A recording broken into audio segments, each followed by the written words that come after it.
ಅಧಿಕಾರಿಗಳಿಗೆ ಏನಾದರೂ ಮುಖ್ಯಮಂತ್ರಿಗಳು ಒಂದು ಸ್ಪಷ್ಟ ಸೂಚನೆಯನ್ನು ಕೊಟ್ಟಿದ್ದಾರೆ. ನಿನ್ನೆ ಕ್ಯಾಬಿನೆಟ್ನಲ್ಲಿ ಎಚ್ ಕೆ ಪಾಟೀಲ್ರಿಗೆ, ಕಾನೂನು ಸಚಿವರಿಗೆ, ಗೃಹ ಸಚಿವರು ಪರಮೇಶ್ವರ್ ಅವರಿಗೆ, ಕಂದಾಯ ಸಚಿವರು ಆದಂಥ ಕೃಷ್ಣ ಬೈರೇಗೌಡ ಅವರಿಗೆ ಸ್ಪಷ್ಟವಾದಂಥ ಸೂಚನೆ ಕೊಡ್ತಾ ಇದನ್ನು ಅತಿಯಾದಂಥ ಇದೊಂದು ಹಾವಳಿ ಇದಾಗಿದೆ ಮೈಕ್ರೋ ಫೈನಾನ್ಸು.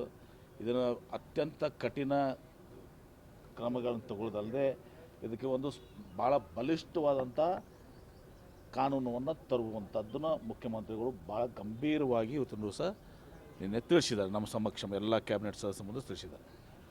ಆ ಪ್ರಕಾರವಾಗಿ ನಮ್ಮ ಸರ್ಕಾರ ಭಾಳ ಕಠಿಣವಾದಂಥ ಕ್ರಮಗಳನ್ನು ತೆಗೆದುಕೊಳ್ತೀವಿ, ಕಠಿಣವಾದಂಥ ಕಾನೂನನ್ನು ತರ್ತೀವಿ ಈ ಮೈಕ್ರೋ ಫೈನಾನ್ಸ್ಗಳನ್ನ ನಿಯಂತ್ರಣ ಮಾಡಲಿಕ್ಕೆ.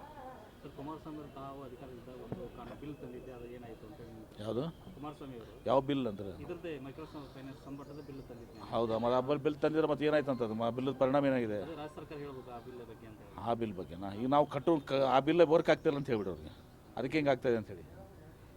ಅವ್ರ ಬಿಲ್ ವರ್ಕ್, ನಿಮ್ಮ ಬಿಲ್ ವರ್ಕ್ ಆಗ್ತಾಯಿಲ್ಲ, ಅದಕ್ಕೆ ಕಠಿಣವಾದಂಥ ಒಂದು ತರುವಂಥ ಮಾಡ್ತಾಯಿದ್ದೀವಿ. ಇದು ಭಾಳ ಗಂಭೀರವಾಗಿ ಹೇಳ್ತದೆ. ನಾನು ಮುಖ್ಯಮಂತ್ರಿಗಳು ಭಾಳ, ನಾನು ಇದರಲ್ಲಿ ಲಘುವಾಗಿ ಮಾತಾಡೋಕ್ಕೆ ಬಯಸೋದಲ್ಲ, ಮುಖ್ಯಮಂತ್ರಿಗಳು ಭಾಳ ಗಂಭೀರವಾಗಿ ಇದನ್ನು ಮಟ್ಟ ಹಾಕಬೇಕು, ಇದನ್ನು ಈ ರೀತಿ ಇದು ಆಗಬಾರ್ದು, ಆ ರೀತಿ ಕ್ರಮಗಳನ್ನ ಕಲ್ತ್ಕೊಳ್ತೀವಿ. ನಮಗೇನು ಗೊತ್ತು? ಮುಖ್ಯಮಂತ್ರಿಗಳು ಹೋಗ್ತದೆ, ಮುಖ್ಯಮಂತ್ರಿಗಳು ಪರಮಾಧಿಕಾರ. ಸಂಪುಟ ವಿಸ್ತರಣೆ ಯಾರು ಇರ್ತದೆ? ಮುಖ್ಯಮಂತ್ರಿ ಪದ. ನಾನು ಕೇಳಿದ್ರೆ ನಾನು ಹೇಳಪ್ಪ, ಸಿ ಎಮ್ ಅವರು, ಹೈಕಮಾಂಡ್ ಅವರು.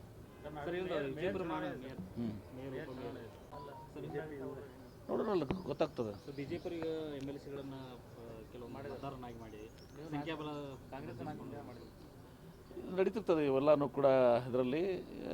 ಅದಕ್ಕೆ ನೋಡೋಣ, ನಾಳೆ ಚುನಾವಣೆ ಆಗ್ತದೆ. ಈಗ ಬಿಜೆಪಿ ಆರೋಪ ಮಾಡ್ತಿದ್ದಾರೆ, ಲೋಕಾಯುಕ್ತ ಕುಣಿಕೆಯಿಂದ ಪಾರಾಗಿರ್ಬೋದು ಮೂಡ ಹಗರಣ. ಸಿ ಎಮ್ ಅವರು CBI ಇದೆ ಮುಂದೆ ನೋಡ್ಕೋತೀವಿ. ಯಾಕಂದರೆ CBI ಇವ್ರ ಮನೆದತ್ತ, ಲೋಕಾಯುಕ್ತರ ಮೇಲೆ ವಿಶ್ವಾಸವಿಲ್ಲ ಅವ್ರಿಗೆ. CBI ಅಂದ್ರೇನು? ಅದು BJP ವಿಂಗ್. ಅದು ಲೋಕಾಯುಕ್ತರಿಂದ ತನಿಖೆ ಆಗಿದ್ದು ನಾವು ಇದು ಮಾಡ್ತೀವಿ, CBIದಿಂದ ಇದು ಮಾಡ್ತೀವಿ ಅಂತಂದರೆ, ಲೋಕಾಯುಕ್ತರು ಒಮ್ಮೆ ನಿರ್ಣಯ ಕೊಟ್ಟಾದಮೇಲೆ ಆ CBI ಕೇಸ್ನು ಕೂಡ ಏನು ಅನ್ನೋದು ಗೊತ್ತಾಗ್ತದೆ, ನಿಮಗೆ ಅರ್ಥ ಆಗ್ತದೆ. ಅದನ್ನು ನಮ್ಮ ಜಿಲ್ಲೆ ಅಷ್ಟೇ ಅಲ್ಲ, ಇಡೀ ರಾಜ್ಯದಲ್ಲಿ ಇವತ್ತಿನ ಇನ್ಸಿಡೆಂಟ್ಸ್ ಆಗಿದ್ದಾವೆ. ಅದನ್ನು ಕೂಡ ಭಾಳ ಕಠಿಣವಾದಂಥ ಕ್ರಮಕ್ಕೆ ಹೋಗ್ತದೆ. ನಮ್ಮಲ್ಲಿ ಕೂಡ SP ಅವರು ಭಾಳ ಒಂದು ಇದರಿಂದ ಕೆಲಸ ಮಾಡ್ತಾಯಿದ್ದಾರೆ. ಅವರು ಭಾಳ ಸಮರ್ಥನೂ ಕೂಡ ಇದ್ದಾರೆ SP ಅವರು. ನಾನು ಕೂಡ ಅವ್ರಿಗೆ ಭಾಳ ಚರ್ಚೆ ಮಾಡಿದ್ದೀನಿ, ಒಬ್ಬ ಶೂಟ್ ಮಾಡಿದ್ದಾರೆ ನಾವು.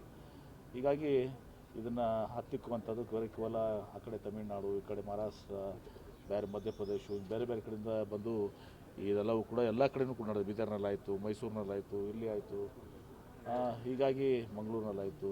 ಎಲ್ಲವನ್ನು ಕೂಡ ಗೃಹ ಇಲಾಖೆ ಭಾಳ ಮುಖ್ಯಮಂತ್ರಿಗಳು ನಿರ್ದೇಶನ ಕೊಟ್ಟಿದ್ದಾರೆ. ಭಾಳ ಇದರಿಂದ ಇದನ್ನು ಕಠಿಣವಾಗಿ ಇವನ್ನೆಲ್ಲ ಕ್ರಮ ಕೈಗೊಳ್ತೀವಿ. ಇವರೆಲ್ಲರನ್ನೂ ಪತ್ತೆ ಹಚ್ಚುವಂಥ ಕೆಲಸ ಎಲ್ಲ ಕಡೆಯೂ ಆಗ್ತಾಯಿದೆ. ಹಾಂ,